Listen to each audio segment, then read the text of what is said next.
Hello there. I want to share with you a presentation I'm making this fall. This particular presentation was prepared for 50 friends who are going to support Street Youth Ministry. Um, Let me get started with it so that I can share it over the internet as well. So, Street Youth Ministry was founded in 2008 by me. I'm the director. We serve 100 homeless young adults every week. They are 28 years and under. And our website is SYMin, SYMIN.org. I'm going to go ahead and get rid of my little uh, talking head here, or at least shrink it so that we can get going. Today, I'm going to take you on a little journey um, about how a young adult would encounter us. We're a drop in day center.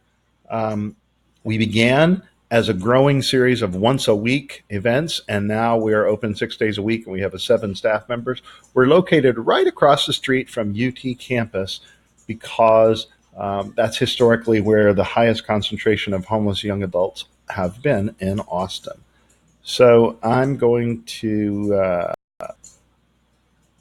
start by, this is what we might look like when you're a homeless young adult. Say you're 19, perhaps you were victimized by a step parent and then removed into foster care, and then you aged out, and you end up on the streets because you have lost your family and your support system. Um, so that's where we start. We call these people freshman street youth. They're new to the street, and they are celebrating one word, really: freedom. They're free. Our clients have one thing in common among all other things, and it's that almost all of them can say, when I came to the street, it's the best place I'd ever been. When I came to the street, it's the best place I'd ever been. The research cause of homelessness is profound loss of community or profound loss of family. But when we survey our clients, they have two self-reported reasons for being homeless, and those are parents and drugs. And if I could get rid of my talking head here altogether now, there we go. So what we do with our freshman youth is we build trust. They come to us for stuff. And we have lots of donated items: clothing, toiletries, gear, art supplies. We have a little thrift store that we sort of put together, and they can shop there, for free. And in general, they choose about $100 worth of items per visit. So, it's highly valuable for them to come to us. And so that helps us build that relationship. Our aim is to keep them alive and well enough so that we have time to build a relationship. The death rate once was very high in this population. We have worked really hard to reduce it in Austin quite a bit. It's still a perilous journey, though. After a while, they become what we call sophomores, sophomore street youth. They're getting wiser. They sort of vacillate between the carefree lifestyle or carefree attitude that they came in with and a burdened lifestyle. 40% of our clients have a substance abuse issue, and 40% are exhibiting mental health behavioral challenges. In this phase, we're really building the relationship and being trusted. In this phase, we have a number of ways to do this. They come to us, though, for food and good company. We have a buffet every single day, and it's run from recovered food and donated food. We probably serve 30 people eating 60 plates or so every day. And we have fun and safe community environment all around our drop-in. We have fun things like game night and movie night and drop-in days. And this helps engage our sophomores in the relationship building phase. So what's next is they progress to being a junior. And this is the tough year. This is the tough phase. The word freedom changes to ugly words. I'm trapped. I'm stuck. I can't stay like this forever. I'm tired of being like this. And, the rubber hits the road, or it gets tough. And our role is to help them realize that it's not hopeless. We engage them in realizing they have actually still have a lot of options, but they have to choose their path forward that's specific to them.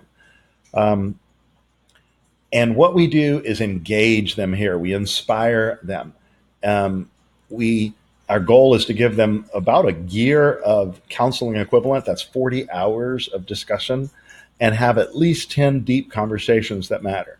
And on average, about 80% of the people who come in any given 2 week period are at that stage. They're fully engaged at this stage.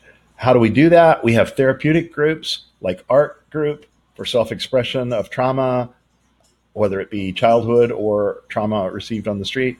We have peer support so they can listen to one another and help one another share resources.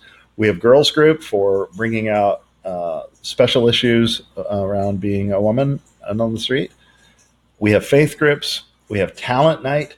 Um, they often choose songs that are very meaningful and explain to one another why they're singing the song they're singing, or dancing, or rapping, or sharing poetry. But in this phase, there's a lot of healing of wounds from the past. And then they advance to the senior stage. At this point, they have a plan and they're focused on that plan. Unfortunately, it usually takes 2 or 3 times for their plan to succeed. They have to adjust and try again. Um, they face a lot of challenges in this phase. They have to address ID issues, get an ID. They have to find a job. They have to address their emotional health, anger, impulse issues. They have to work on dental health, medical health. If they have mental health behavior problems, they have to get some help addressing that. If they have substance abuse, they have to reduce and stop. They may have legal issues from being homeless at this point. They have to find housing, and there's more. And we track all of these. But what we know is that our engaged clients are 3 times more likely to be doing these things and achieving these things than our unengaged clients, those who are just kind of hanging around but not really having that 40 hours of conversation or those 10 deep conversations. In this phase, we are empowering. And in this phase, we do lots of things to help support them. We have one-on-one guidance counseling. We refer them to other resources. We have sustaining services like monthly cleaning supplies for those with housing, or food pantries with those for kitchens.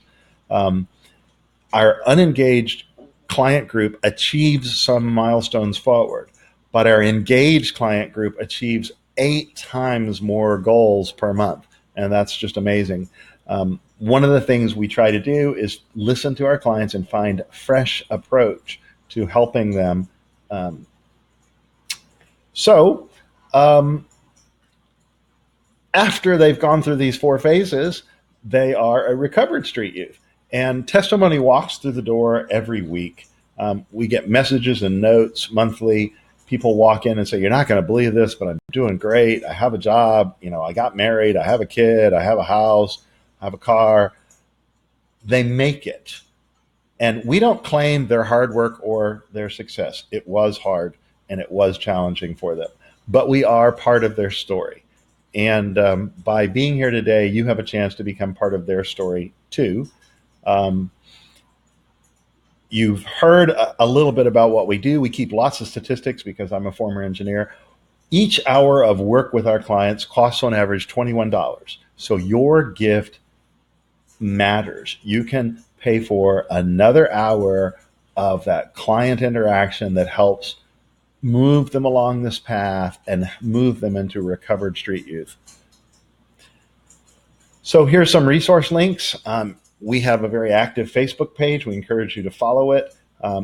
We send out quarterly newsletter that is an inspiring story 4 times a year, and you could receive that if you'll just text the word newsletter to our hotline listed there.